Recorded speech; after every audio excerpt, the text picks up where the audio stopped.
The views and opinions expressed on the following program are those of the host and guests and do not necessarily reflect the policy or position of ONTV's management, staff, or board of directors.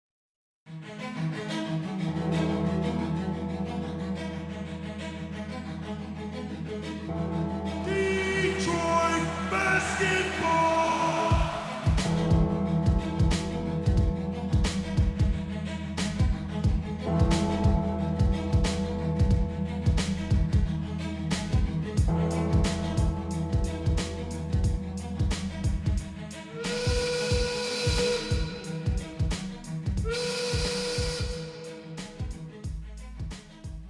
Hello and welcome to Views from the Sideline. It's Cinco de Mayo. It's May 5th. You didn't even know, did you? I did know, but I didn't expect that enthusiastic intro. I'm your host, Joey It's Cinco Tysick. de Mayo. My partner, Malik Hill. We got a ton to talk about today.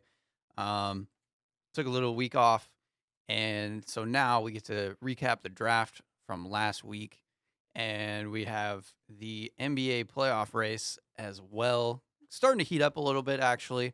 So we're trying to keep up with that. So we're going to start with that for a little bit. Best player in the league is kind of upset about the play-in tournament now that his team might be in the play-in tournament. What a diva. Irony. And then we're just going to talk the rest about NFL draft because there was a lot of interesting things. Lions actually did a pretty good job, so we'll get right into it. So like I said, wanted to start with how the NBA is looking, how it's shaping up right now. On the East, it's sort of the same. Not a ton of movement, a little movement towards the latter half of the playoff race. Philadelphia, Brooklyn, and Milwaukee still your top three. Brooklyn has finally kind of gotten it going a little bit now that Kevin Durant's more healthy, but James Harden is now out. But they leapfrogged the Bucks, and Philadelphia is still kind of rolling.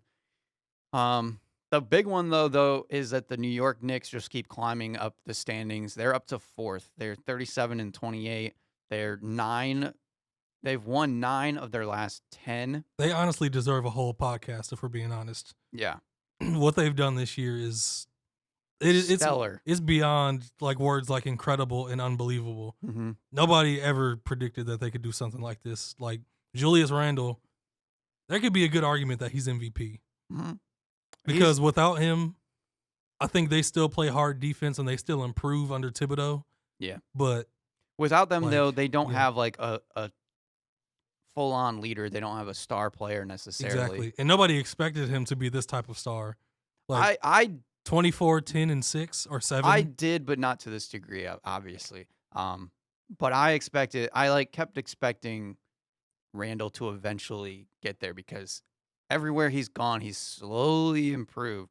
So when I saw that he was on the Knicks and they didn't really have a ton of supporting pieces, it's like he's got to take over here. And he has way more than I thought, but yeah, I figured he could get up to there. He's like almost 100% most improved player of the year, I think. And then, yeah, if they keep climbing, he keeps moving up in the MVP discussion because,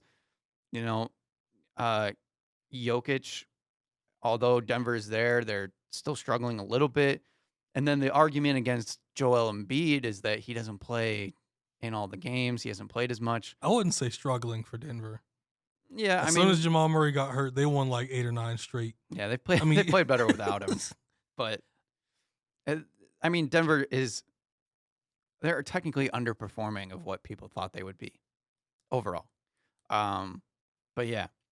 And then we got Atlanta in the 5th slot, Miami in 6th, Boston in 7th, and the Hornets still sticking around there in 8th somehow. They just got LaMelo back. Yeah, though LaMelo's been hurt, Terry Rozier has picked up a lot of the slack. Miles Bridges played out of his mind for like a 2-week stretch. Yeah, they're without Gordon Hayward still. He's just getting out of his walking boot.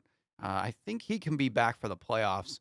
And then Indiana is at 9, and Washington, the big surprise, they're in the last spot for the play-in game. Yeah, because you mean surprised that they're in the 10th spot? Yeah. Okay. You said it like it was a positive. Well, like it's a positive in the fact that they were at one point with the Pistons at the bottom of the barrel, and they've just been winning games. Yeah. They're 8-2 in their last 10. They went on like a 9-game win streak before that. So they just figured it out. Like Russ and Bradley Beal have figured out a way to win on that team. Most people expected them to be around the 7th or 8th seed, so Mhm. it's still kind of disappointing that they're at this place. But like you said, a lot better that they're coming off this hot streak. And Denny Avdia, he's out for the season. Yeah. He messed up his ankle a few weeks ago, and they're still. Rui Hachimura stepped up. Thomas Robinson has. Wait, has he been back?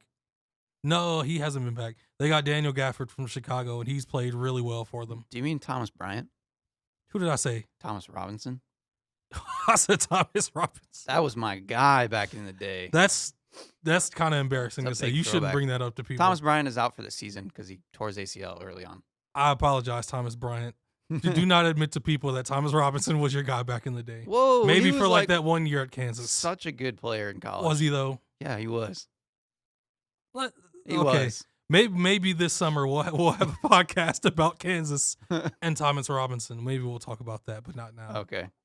And then you got your underperforming Toronto Raptors, like we've talked about before. I don't know what's going on with them. It They're looks like they're almost in a rebuild. Yeah, Like but they when, shouldn't be. when Kyle Lowry isn't playing. Well, yeah, kind of, because Pascal Siakam, after that season he had last year, he's regressed a little bit, or should I say more than a little bit? What is he averaging? Because right now? He was a shown starter in the All-Star game last year. He averaged 24 a game, but like he's still had like his games where he's gone off. but it's nowhere near what it was last year though. like 2 games ago. Fred against, Van Vliet has gone up and he's gone down. like 2 games ago against the Lakers with Anthony Davis, LeBron James, they like full strength. He scored 39, had 13 rebounds, 4 assists. Like That's so weird. I don't know. what it is with him. So But they're also- just inconsistent. Also, when you're starting Yuta Watanabe, and last night they started Stanley, so yeah. If you're seeing Stanley Johnson on an NBA floor, you're what in can you trouble. do? Yeah. What can you do? And then you got your full bottom of the barrel Orlando Magic. Orlando has actually shown a lot of signs of positivity. They are playing Mo lately. Bamba, and he's getting They're in playing some him. time. Cole Anthony has been clutch. Yeah, He's super confident. Like all the moves they've made have been looking pretty solid. yeah, Because they're embracing youth for the first time in years. yeah, they're showing a little bit of a future. And then we got Cleveland, who apparently is upset with Colin Sexton for some reason. Kevin Love is embarrassing himself out there. Yeah, well, Kevin Love obviously wants to get out of Cleveland at this point. He re-signed. Yeah, He re-signed. yeah, And now he's throwing temper to like. Yeah. We'll go more into that later. and It's, then it's horrible. at the very bottom, Emphasize that one more time. the very bottom of the Eastern Conference at Yes. 19-47, with one of the best teams in the league at covering the point spread, your Detroit Pistons. Bravo, ladies and gentlemen. Losing with style. Being close in games, I love that. but losing. Losing with style. That's pretty much what they are doing. But, They are yeah. typically competitive in a lot of games, but yet they just somehow find a way to lose, which is perfect. Like this. I'm afraid how positive I am with them right now. Like it's the perfect rebuild right now. Yeah. And I mean, Every other game they have another young guy like breaking out and having a really good game. yeah. And the last couple games they've sat Mason Plumlee, Jeremy Grant's been kind of hurt recently, so their young guys have played a lot. Hamidou Diallo had a 37 career night yesterday. yesterday. Sekou actually looked pretty good yesterday as well. I'm kind of worried about him, but yeah. I was worried about him too, but he's shown a couple signs here and there that maybe we're all right with him. Sadiq Bey is still looking really good. You got to remember too, Sekou's still only 20 years old. yeah. Like the rookies this year are older than he is. Even like little pickups that they've made, like Corey Joseph has actually been a pretty solid pickup for them. Corey's always been solid. He's yeah. a good veteran to keep if Frank- they want to. Frank Jackson, like he always seems like he performs wherever he goes. He's still only 22. Even this latest signing of Tyler Cook, like He's looked played pretty solid. pretty well. so like Yeah. He's got super all- athletic. He plays hard. Yeah. yeah, you got all these young guys. Isaiah Stewart, he's He's turning into one of my Yeah. favorites. Isaiah's he's almost like young Big Ben to me. Mm-hmm. And then I don't know, like they're looking at their roster, just looking at the lineup is like they have so many young guys that are doing things for this team, Yeah. which is it's great to see. And Killian is still having his ups and downs, but his ups have been very impressive. Yeah, I'm Really still not impressive. sold on him as much as maybe you and Chris are, but yeah, there's signs that you see that you like to see from Listen, him. after that game, I think it was 2 weeks ago against Cleveland. It was a home game. Mm-hmm. In the last 4 minutes of the fourth quarter, he scored 8 points. He was aggressive. He was just getting to the basket. It was a really good thing to see. So the positives are there. He just has to keep working on it. Yep. And right now the Pistons are sitting at the second worst record in the league, which is perfect. It's exactly where we want to If be. they finish below Minnesota, that will be pretty wild. Because I like a month ago, they were like the 5th worst team in the league. Yeah. Because they were playing better than they should have been. Mm-hmm. So let's bounce over to the West real quick. Got a couple minutes. Try to wrap this up. Phoenix. What in the world? Number 1 in the West. Who could have predicted that would have happened? CP3, man. 47-18. Yeah. Again, CP3 and Monty Williams. CP3 is he just goes and wins. And I keep saying it every time. He's so underrated still. Even at this day and age, people just forget. I know a lot of people that said he was pretty much done. Mm-hmm. I know somebody that said this season will pretty much be his last. And this was like his retirement tour. Right. No, it ain't. Yeah. He knows how to run a team. Mm-hmm. And then obviously Utah is still there, sitting at 47-18, which is honestly for Utah to be still playing well with Donovan Mitchell and Mike Conley being out recently. It just says to how much depth this team has. Quinn Snyder has been a top coach in the league for 4 or 5 years now. Mm-hmm. I don't think people give him the credit he deserves, because the way they flow on offense, no matter who's in the game, they move the ball extremely well. They always find the open shooter, and they always find open shots at the rim too. Yeah. Whether Donovan is out, it always works. Mm-hmm. Then your next tier of teams: the Clippers, Nuggets, Mavericks, and Lakers. That's 3 through 6. Dallas is still a weird team, kind of. I'm surprised that they're in the 5th seed. They've been winning. It seems like they have really good surprising games, and then they lose games they shouldn't. Yeah. On a weekly basis. And again, Porzingis is at that point where he's in and out of the lineup recently, but Tim Hardaway Jr. has been playing pretty good for the most part. Luka got 37 yesterday. Yeah, Luka's had some crazy games recently. And then the Lakers, we'll touch on this real quick. LeBron James is unhappy with how the playoffs look. He's unhappy and unhealthy. Yeah. When was the last time you said both of those things about LeBron James? I don't know. So he's not excited about the play-in tournament. I don't. Why do you think? I have mixed Joey? thoughts about it because Let's go inside the mind of LeBron James. I guess I understand, because it stinks that if you have to be in the play-in tournament, even though your record is better than the guys you're playing against, but at the same time, it's they're below you, so you should be able to beat them. I don't get it, especially from this is the biggest problem that people have with LeBron, and he keeps showing it every time.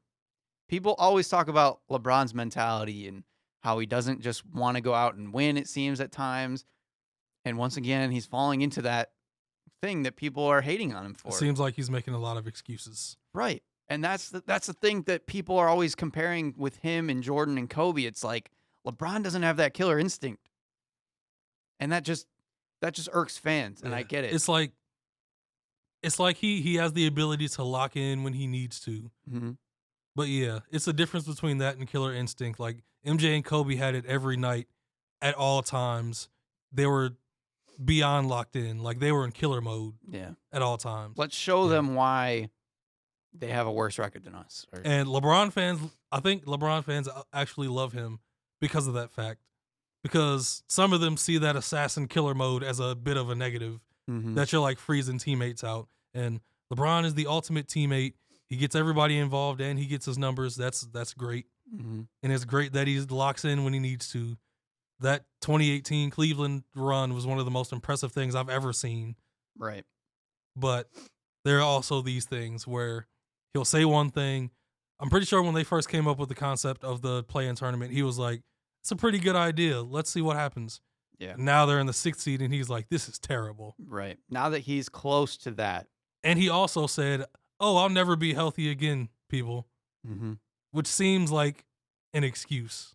Yeah. It really seems like it. So if I lose, just to let you know, I was not 100%. I wasn't 100% there, guys. Yeah. Me and AD coming off the mend recently, Haven't had time to get the chemistry back going, even though we won a championship last year. Like, I don't know. I start to. No excuses for you, Bron. Yeah.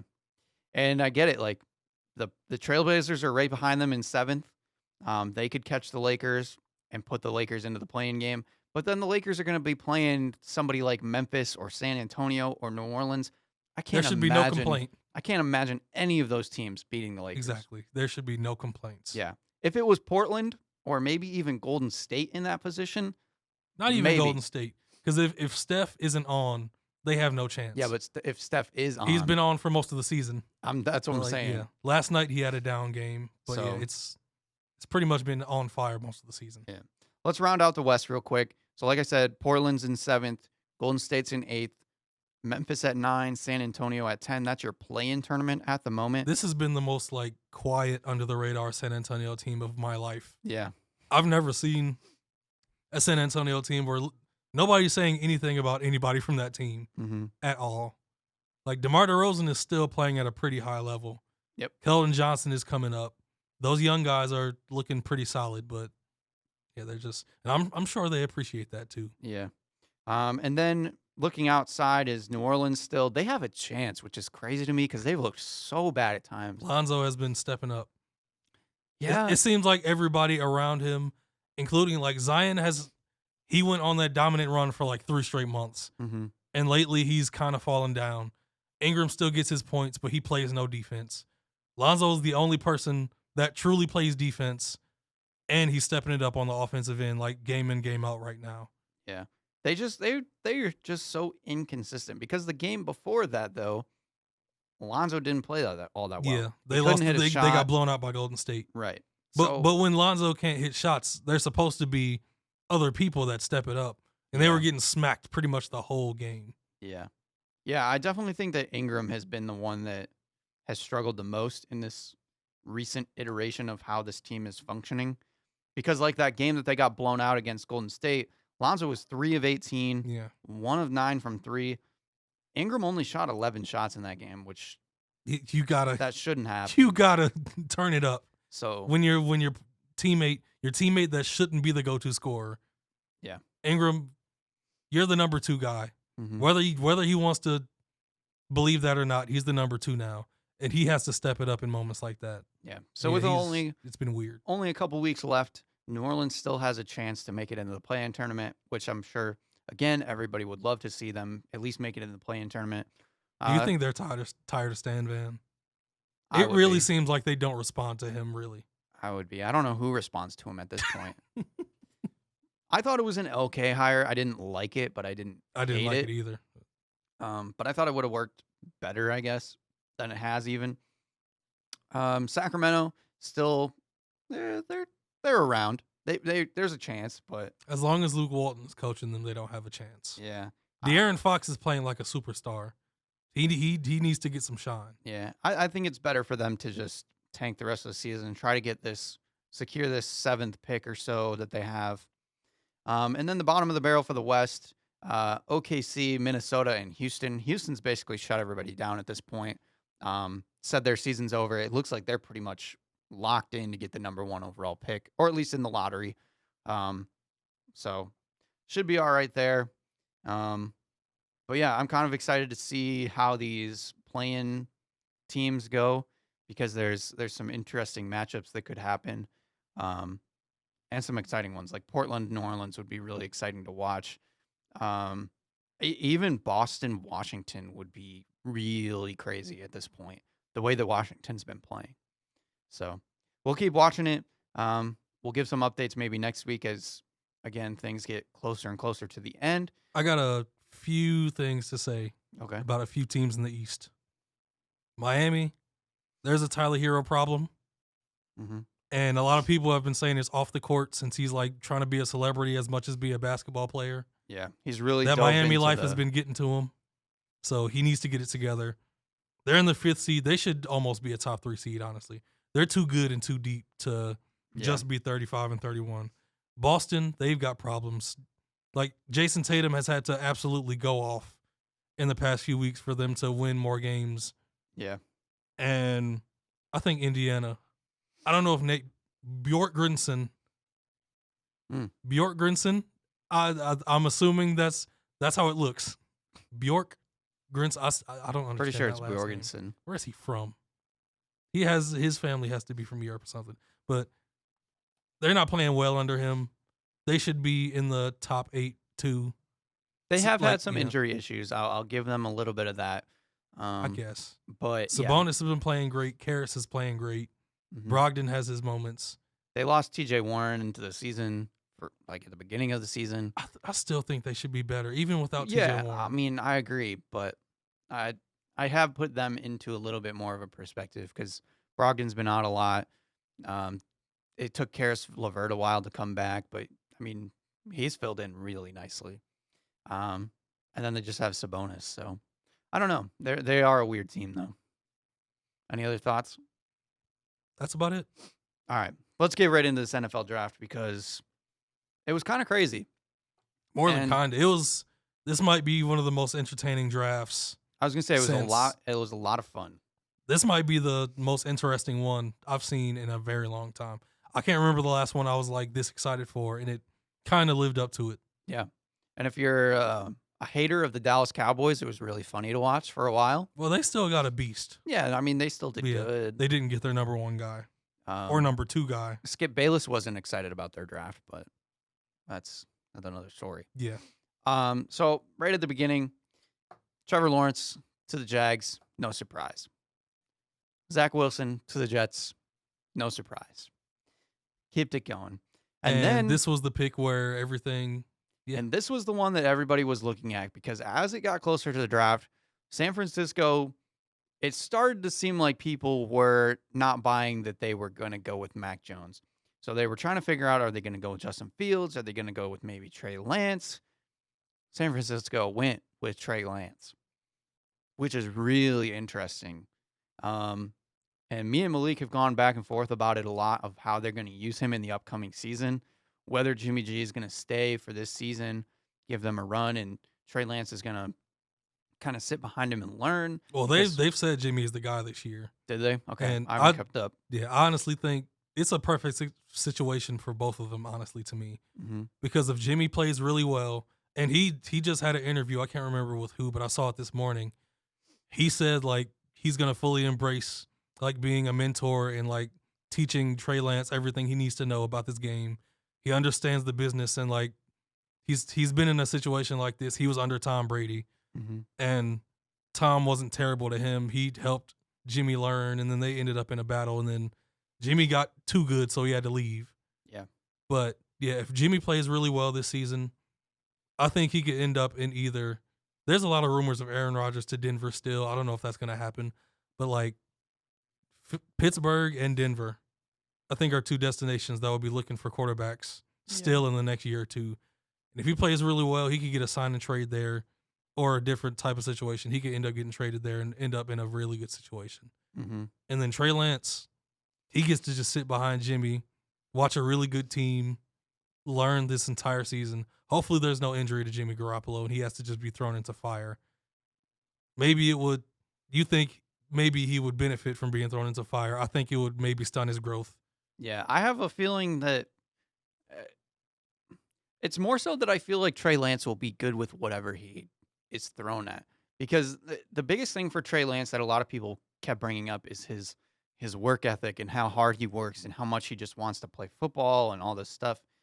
So it just seems to me that if he was thrown into the fire by chance, that I think he would figure it out. In the way that he improvises plays a lot, that it would work. And at the same time, the way that San Francisco likes to run their offense is just run the ball, maybe set up a play action or something. I feel like that's an easy way to get acclimated where it's not like some team that they're like, oh yeah, you got to make all these crazy throws. You're going to have to do this and that. Like, no, they don't. San Francisco likes to run the ball first. They like to set that up. And then you got targets like George Kittle that should be easy for Trey Lance to hit. And if he can't hit that, then maybe they just messed up on the pick at that point. But if they believe in him, I think that their offense just is easy to get into. Yeah, he's in the best situation. Right. It's not particularly easy to learn because Kyle Shanahan's system isn't the most simple thing. Mm-hmm. But I'm sure they're going to form a lot of packages around him. Maybe he might get some goal line packages this year to help them like get into the end zone a lot easier. Mm-hmm. But yeah, I think him sitting behind Jimmy Garoppolo is the much better thing, and I think he's in the best situation of any quarterback besides Mac Jones. Yeah. Then number 4, we were somewhat interested to see what Atlanta was doing, but they went with the projected pick. They went with Kyle Pitts, kind of the best overall receiving weapon that was in this draft, supposedly. Do you agree with the win now strategy?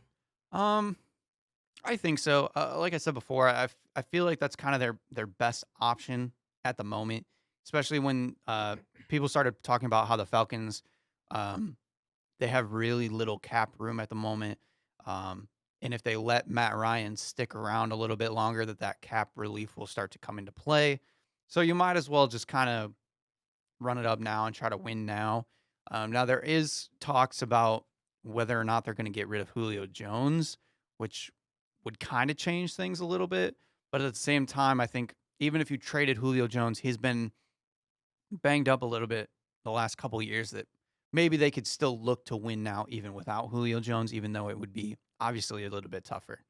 But I think it's kind of their best option to just go with a guy like Kyle Pitts for right now. Here's the big one, I think, for me, and this is where I started to get excited for the Lions. At number 5 for Cincinnati, there was a lot of projections that they could go Penei Sewell or Jamar Chase. They decided to go with Jamar Chase to pair up with Joe Burrow, which a lot of people were very shocked with. That, that was a bit of a rumor that maybe they would do that, but people couldn't believe that they were going to let Joe Burrow go another year with that offensive line. And they did. So they got Jamar Chase, which basically for me opened up the doors for Penei Sewell to the Lions. I don't like this pick for the Bengals. Well, their line did get a little bit better. They signed Riley Reif in the offseason. They drafted Jackson Carman in the second round, which he needs to hit for this to be successful. But right, the fact that they had enough confidence to wait for him in the second round means they believe in him. Yeah, it's a bit risky, but I do see it. It gives them more excitement around their team. So yeah. Then the Dolphins kind of surprised me a little bit. We had them taking Rashawn Slater. Yeah, in our mock draft. that was because we were thinking like way too in depth, I think. Yeah. Or at least that was my thinking, to go way in depth. That was my pick. And I kind of thought that they would probably go with Devontae Smith here, but they went with the receiver that I would have picked. They went with Jalen Waddle. I think he's a little bit better than Devontae Smith. I think people kind of forget about Waddle since he got hurt late in last season. They went with him to pair up with Tua. I think it's a solid pick. Again, I think people don't realize that the Dolphins actually bolstered their receiving core this offseason. They signed Will Fuller, which actually I think is a really good pickup for them. If Will Fuller is healthy, he bolsters your receiving room. But that's true. There's so many seasons where it's 7 games in. It's like, oh, Will Fuller's having it. Oh, never mind. Mm-hmm. Yeah. Yeah.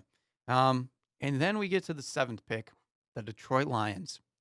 They have Penei Sewell on a silver platter for them. And their pick is in within like 4 minutes. Like 4 minutes early. I guarantee you, how nervous were you? So nervous. As the clock was going down. Because it said their pick was in, and then I started listening to the radio. I was on my way home as this was happening.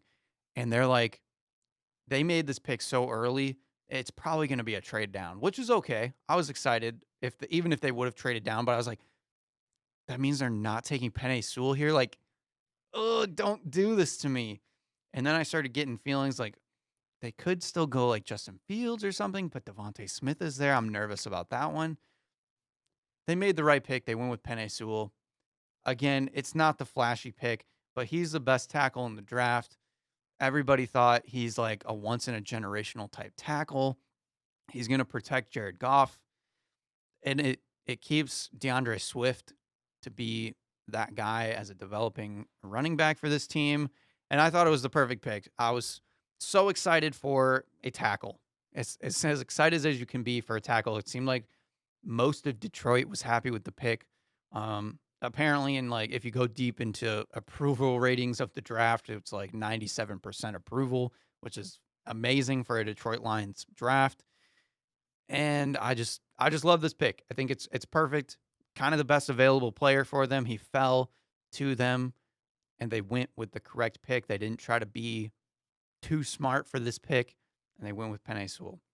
Now that we're on the Lions, do you want to go through their draft or just finish out the first round first?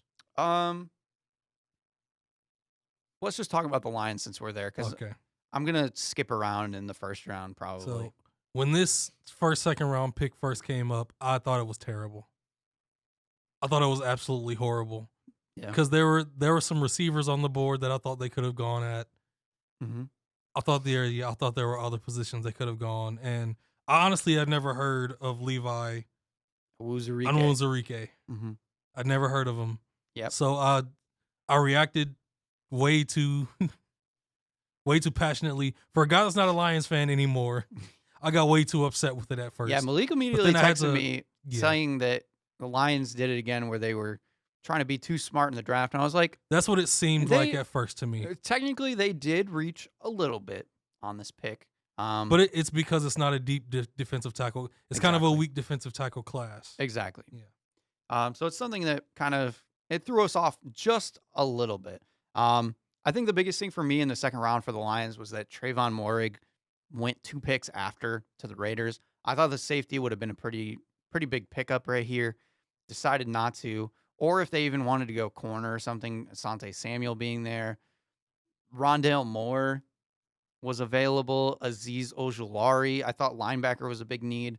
Jeremiah Owusu-Koramoah was the big one that fell. That's who I wanted them to take, honestly. When I saw once that he he was kept gone. falling, I was like, oh my gosh, the Lions are going to get Exactly. another silver platter handed to them. Yeah. We find out later that Owusu-Koramoah did have some sort of heart issue in one of his recent medical checks. That's why he fell. He ended up going to Cleveland, which I think is is a huge pick. great pickup for them. But yeah, there was a couple guys that I was kind of like, oh, the Lions could have gotten him, and they didn't, which, okay, it's fine. I mean, defensive tackle is still a need. We said it multiple times. They needed everything basically at this point. So as long as they're being smart about it, the only thing that I will say, and I talked to Malik about this beforehand, is that at 38, 3 picks before them, the best defensive tackle in this draft went Christian Barmore, and New England traded up to get that. I wish that the Lions maybe would have been a little more aggressive and actually tried to do the same thing. Got out of one of those second round picks and maybe traded one of their later round picks to try to get up to that. And I think that could have been even better. But I mean, I think they did a solid job. It was a little interesting that in the Lions' next pick, they went defensive tackle again. Yeah. Which, again, it's a need. And, you need depth in the trenches. And Because Dan Campbell is a coach, we all knew. Mhm. He established it from the beginning. He's all about physical football and winning in the trenches. Right. So it's not a surprise that he went this way, but it was still like A surprise. yeah, it was still a bit of a surprise. that he went double defensive tackle. You take the second and third best defensive tackles in a weak class. I mean, I guess. Yeah, they still have talent. Like Levi, he's more of a physical, like nasty guy. Yeah. I think in the pre-draft, like he described himself as a guy that just like likes to knock people over and like run through guys, which is good to hear. But we'll have to see when he gets on the field. And then Aleem McNeil, he's more of like an athletic guy, like more pass rushing skill. Like he was a linebacker out of high school that was converted into a defensive tackle. So yeah, 2 different types of guys. Hopefully both of them pop, but yeah. But they're also like there was a bit of a theme to this draft where the Lions went for guys that are just like hardworking, just this strong mentality of it. Like almost resembles Dan Campbell's take out their kneecaps Yeah. kind of mentality with these guys. So maybe that's kind of the thing he's trying to build. In the third round, there wasn't as many guys that I was thinking that they missed on necessarily. I was looking at the time at like a Chaz Surratt because I felt like we needed linebacker in this draft. Um, Amari Rogers was a little bit, or even maybe Nico Collins at this point. Um, but overall, I think it was fine to go defensive tackle here. I wasn't like too disappointed with the third round pick. It just was weird that it was back to back defensive tackles. Then later in the third round, I think they got a pretty solid, Yeah, I like this pick. a solid pick here. Good value. They got Ifitu Melifonwu, cornerback out of Syracuse, who a lot of people thought he probably would go earlier in this draft. I thought it was funny I think it was at this point in the draft that Kerryon Johnson had tweeted out that he doesn't know how to pronounce any of the names of his teammates, which was kind of funny because, you got Onwuzurike, Melifonwu. Like, it's funny. But yeah, I think this is a really solid pickup for them. Again, cornerback was another need, s- especially with Okuda struggling last year. Well, if you put him on an island against the top receiver against every team, Yeah. it won't end well. Yeah, And I'm that's pretty much hoping what I'm happened. hoping that Okuda will bounce back now, and hopefully it'll be a better scheme for him and stuff like that. But I think this would be good if Melifonwu works out and that Okuda comes back and gets better, because I think Aruawarie actually did really good late in the season.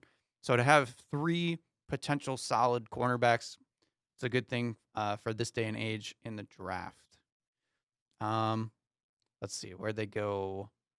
Fourth round, they went receiver. Oh yeah, that was when they Yeah. went Amon-Ra Amon-Ra St. St. Brown. out of USC. Another very good value pick here. A lot of people had said that he could have gone earlier rounds. He's going to fit into a nice slot receiver role for this team, which I think is a need because they have a lot of outside guys in Brashad Perryman and Tyrell Williams. Yeah. So- and they picked up 2 guys in free agency Mm-hmm. who I think, honestly, I've never been the biggest Brashad Perriman fan. He made a few plays last year for the Jets, but he's not a keeper. Tyrell Williams is more of a threat than him. But yeah, getting Jonathan Adams out of Arkansas State and Sage Surratt from Wake Forest, Mm-hmm. 2 guys who I thought would be drafted in the first 4 or 5 rounds. Yeah. The fact that they went undrafted and the Lions snagged both of them, those are both guys that could be keepers. Most likely, I think one of them could be, but yeah. Yeah. And Really good signing. I think the biggest takeaway from this draft and the unsigned draftee, like, free agency period, I think the Lions did really good at getting value. Maybe not complete positional need, like we said, with 2 back-to-back defensive tackles. They could have gone somewhere else with those picks, but they're just kind of getting the best available guys at that moment. Also, right after they picked Amon-Ra St. Brown, they traded up to take Derek Barnes from Purdue, linebacker, which I think is another solid pick for them. Again, they needed linebacker, so for them to get aggressive there and get a linebacker who he fell a little bit. There was some talk that maybe he could have gone a little bit earlier as well. I think is another really good pickup for them. The one slight issue that a lot of people were talking about with the Lions is their 7th round pick. You didn't like the Jamar Jefferson pick? That's kind of What was there on the board? It's not that I don't like it, and it's Yeah. not that he's not a talented player.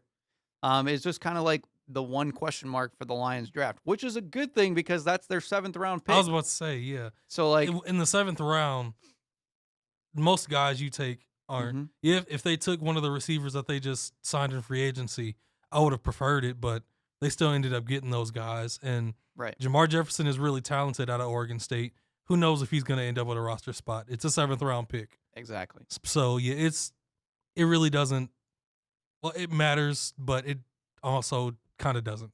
Yeah. The only odd bit about it is that the Lions do kind of have like a decent amount of running backs right now on their roster. So that was It's just, I mean, Yeah. again, if that's what we're complaining about for the Lions draft, that's a fantastic thing to be complaining about. It honestly, to me, it depends on what they do with Kerryon Johnson because Hmm. I feel like he's going to be on another team within a year or two.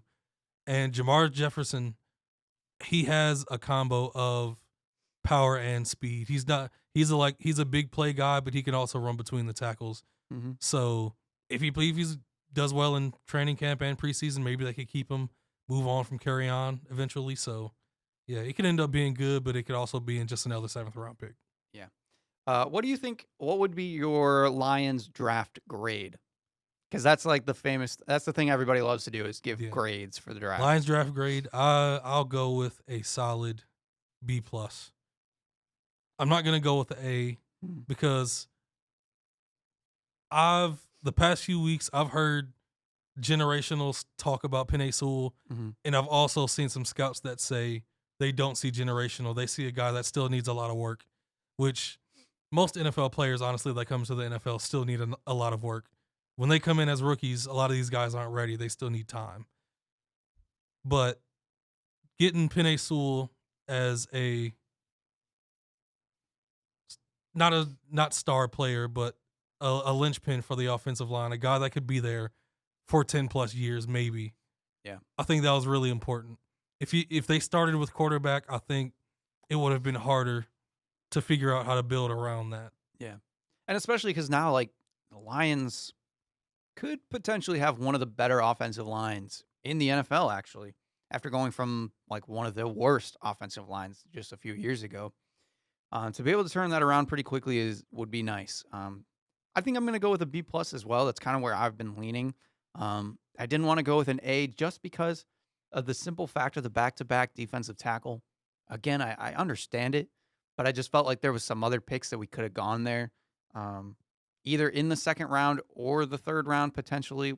There was some guys that maybe I would have slightly rather had, or like I said, maybe be more aggressive earlier to go get Christian Barmore or something like that. But it looks like they were going for a specific type of guy, especially with going with Onwuzurike, is that they liked his mentality, it seemed like. So I can't be too mad at it. I think this is a really, really solid draft for this new regime that they have in Detroit. Yeah, I could run through the rest of the first round real quick. I was gonna And say, then yeah. if there's anything, I mean, we still got 15 minutes, so we can Oh, okay. Yeah, we don't have to rush. we can go. We got plenty of time because I really want to talk about getting back into the 1st round. So yeah, what'd you feel about the 8th pick? Because I thought it was that was- hilarious. did you think it was a bad pick? No, I don't think it was Okay. that bad of a pick. I just thought it Or was just funny that it set other teams? yes, Like, yeah. because I started to see what was happening. So Carolina takes J.C. Horn out of South Carolina, the cornerback, son of Joe Horn. So NFL pedigree. They're gonna say that so many times. They're gonna get tired of it. Because there's a lot of them in this draft. Yeah. That was part of it. Pat Surtain the second, Asante Samuel Jr. Yeah. Yep. So for Carolina, I thought that was a solid pick for them. I still think maybe they should have gone with like a Rashawn Slater or something, but I mean they need defensive help as well, so it made sense. I was a little surprised that Horn went before Surtain because everybody had pegged Patrick Surtain to be the best corner. So I didn't have a big problem with it. It was, I honestly expected Micah Parsons. yeah. Yeah. I don't know if I expected Parsons. I think he was the best defensive player on the board at the time. Yeah. But Yeah. taking a corner, also going J.C. Horn ahead of Surtain Right. means they really loved J.C. Horn. Yeah. So yeah, I was surprised that they're that confident in J.C. Horn being that guy. Yeah. And then the Broncos threw a huge wrench into the draft. Yeah. They took Patrick Surtain II, cornerback out of Alabama, which again, I think is a really solid pick for them, but it was a surprise because a lot of people thought they were going to go quarterback A lot of Broncos fans were upset about it. Yeah. Even though Pat Surtain is probably going to be a really good player. Yes. Yeah, still got question marks. And their defense is becoming really good again. I think the biggest surprise, though, was later when there started being rumors that the Broncos had been linked to Aaron Rodgers and that was partially why they went with Patrick Surtain. Something we haven't really talked about, but Aaron Rodgers has been having a bit of a hissy fit with the Packers. Yeah. And I don't necessarily blame him. It's a little bit different than the LeBron scenario because the Packers have been very good at not helping Aaron Rodgers with weapons. And he still played great Yeah. through it all. He just got them to an NFC championship. Yeah. So when that started coming out, I think the Patrick Surtain pick started making more and more sense for the Broncos. But the biggest thing to that was that in every mock draft that I'd ever seen throughout the entire time of making mock drafts, number 10, Patrick Surtain to the Cowboys. Almost It that was- was yeah. most It the was the almost set one. surefire pick in this draft, and the Broncos just threw a wrench in it. So immediately the Cowboys traded out of 10. They had they traded with the Eagles to move up 2 slots. A little bit interesting to trade within the division. But the Eagles moved up 2 slots to pick Devontae Smith, which I think is a solid pick for them. We knew they needed wide receiver. For them to get the Heisman winner, I think is a great, solid pickup for them. I really don't know if they needed to move up there. They might not have. And especially now you see it afterwards that they didn't. But even in hindsight, I don't know if they were really in danger of losing out on Devontae Smith. Although some people think before the Giants moved back, Oh yeah, that's true. apparently Giants, apparently the Eagles thought the Giants were going to go receiver. Apparently, yeah, I forgot yeah. about the Giants were sitting there. In Because, the Eagles got scared that they might take Devontae, so they jumped up and took him. yeah. But then quickly, the Bears made the Move of biggest the night. move of the draft. Yeah. They moved up to 11, traded with the Giants to select their quarterback of the future in Justin Fields. Ryan Pace, all this time of making bad decisions and making himself look like a clown, he's back in the good graces of Chicago fans now. For now. For now, with this and their second round pick with Tevin Jenkins, Yeah. A+. And the Lions and Lions fans alike are now holding their breath because they get to see who else they could have taken across the field from them in the next season, which is terrifying because if he turns out to be really good, the Penei Sewell pick no longer looks as good as it does. So that's the only scary part, is that the Bears have solidified their quarterback, and it's exactly who we would have wanted the Lions to take at quarterback if they were going to go quarterback. So that's a little nerve-wracking. I still like the draft, but a little scared. So then Dallas, like we said, they ended up trading out. They got to 12, and they picked up the best defensive player available in this draft, I think, and you think as well, Micah Parsons, linebacker. They needed a secondary, but the 2 best corners were gone. At this point, you can't really reach for a corner. Yeah. And I think getting Micah Parsons could be really good for them. Now, the one point that a lot of people have made is that could it be, I mean, I'll compare it to the Tyler Hero syndrome, is that being in Dallas is a big deal to play in Dallas. There's a lot of things that come with being a Cowboy. Micah Parsons has had some off-field issues. People think if that's going to come into play or not. Who really knows? I don't know. But I think it's like the best value pick for them to take there. Their linebacker core, Jalen Smith, Leighton Vander Esch, and Micah Parsons, Should be a nightmare. should be, but Mhm. they're the Cowboys, so we will see what happens. Right. We will see. And then the Chargers basically got what we thought they would get It- in the best silver platter they could have Just gotten. fell right to him. Rashawn Slater Yeah. at 13 is, man, if he Perfect. turns out to be as good as everybody keeps saying he is, the Chargers are going to have a future here. That was such a good pick. I mean, it was the easiest pick of the draft, I think. In terms of offensive lineman picks, I don't even think they got the best slide and like value. Yeah. Even though it fell perfectly for them, but Mhm. yeah, we'll get to the one later in the first round. Yeah. Then the Jets. This one was interesting. The Jets traded up, to get Elijah Vera Tucker. It's a position need. It's another it's Yeah. another good draft pick Because for it them. was a need, I didn't get mad at it. It was just a little surprising to move up that far to get Elijah Vera Tucker, who, he's one of the better guards in this draft, but he was expected to go. He could have fallen to them all the way down there, but oh well. I mean, Yeah. again, as the Jets, you just want to make sure that you're getting what you need in this draft. So I don't have a problem with it. And then, just like it was so many years ago, New England Patriots picked up Mac Jones. Didn't even have to Tom- trade up. Didn't the have to Tom move. Brady compared Mac Jones. What do you think about this one, Malik? Mac Jones is your guy. It's the perfect situation for him. And I really think the Patriots, for them to just sit back and watch everything fall and just be confident that nothing was gonna that it will just fall to them. Mm-hmm. I kind of applaud them for that because most teams would have panicked. Yeah. Like how the Eagles did, and they just hurried up and jumped to 10 to get Devontae Smith. The Pats just took their time and let it happen. And like Mac Jones stepped up to the microphone and said, "This is what I wanted all along." Yeah. And going from Nick Saban to Bill Belichick, I mean, I can't think of a more perfect transition. Yeah. They're so similar. They're so like incredibly great and demand so much from their quarterbacks and all of their players.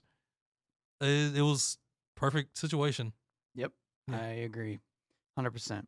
Then we had some slightly oddball picks. Arizona Reaches. Cardinals took Zaven Collins. He was projected to be a first rounder, but a bit of a reach. But if you need linebacker, you want linebacker, you think he's the best one, Yeah. similar to the Jets, go out and get him, I guess. If they can figure out what to do with him and Isaiah Simmons together, yeah. it should be great to watch Mhm. because they're both high level athletes, really good football players, really instinctual football players. They should be like high level players. Yep. They just got to get it together. And The next then pick is a big real reach. reach. It's it's a Raiders reach. a bit of a The problem. classic Raiders reach. Yeah, they went with Alex Leatherwood out of Alabama, Yeah. tackle. He was supposed to be in like the Second second or third. round. So Some people had like 4th round grades on him. yeah. So again, I mean, I guess, but and luckily the Raiders did better later in the draft with some of their picks. But man, this was a big question mark for a lot of people, especially when you saw guys like Christian Darrisaw still on the board here. I mean, I don't know. It was definitely a head scratcher. We actually had Mac Jones fall into the Patriots on our mock draft. I'm like comparing them as we're talking. Yeah. We had J.C. Horn falling to 16 at Arizona. Mm-hmm. That is interesting. Funny. And then 18. we're back to the Dolphins, and the Dolphins, I felt like they had another really good draft. My guy. Getting Jalen Phillips here at 18 Miami to Miami. was such a good pickup for them. After we did our mock draft, I went and looked up Jalen Phillips stuff, and he's the real deal. And for them to get him into their defense, their defense is starting to get real scary real quick. Really good pickup for them. Another scary defense, the Washington football team. They took Jamin Davis, linebacker. This was out of another Kentucky. reach. A little bit, yeah. I said during our mock drafts there were going to be some reaches that we couldn't keep track of. Yeah. Yeah, this was another one.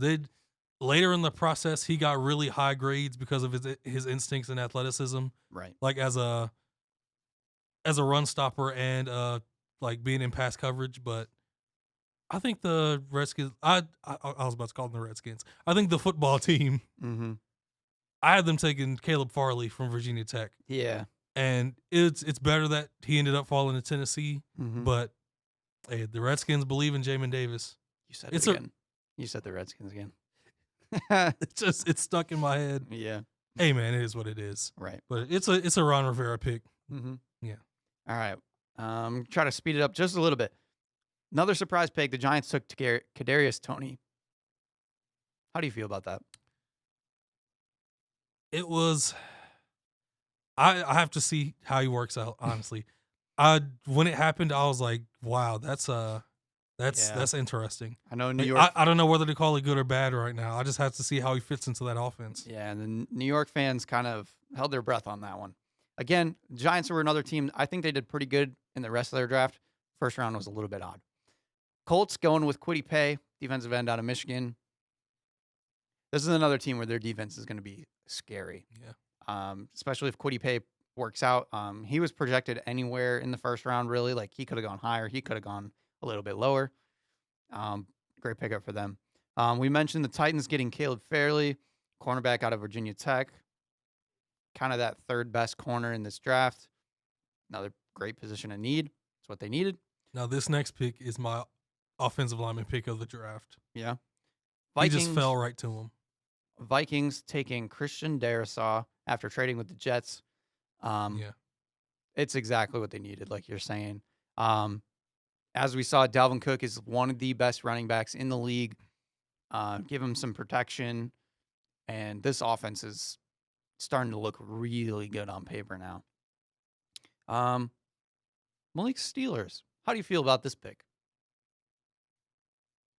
Mixed emotions like yeah. Steelers fans are? Yeah.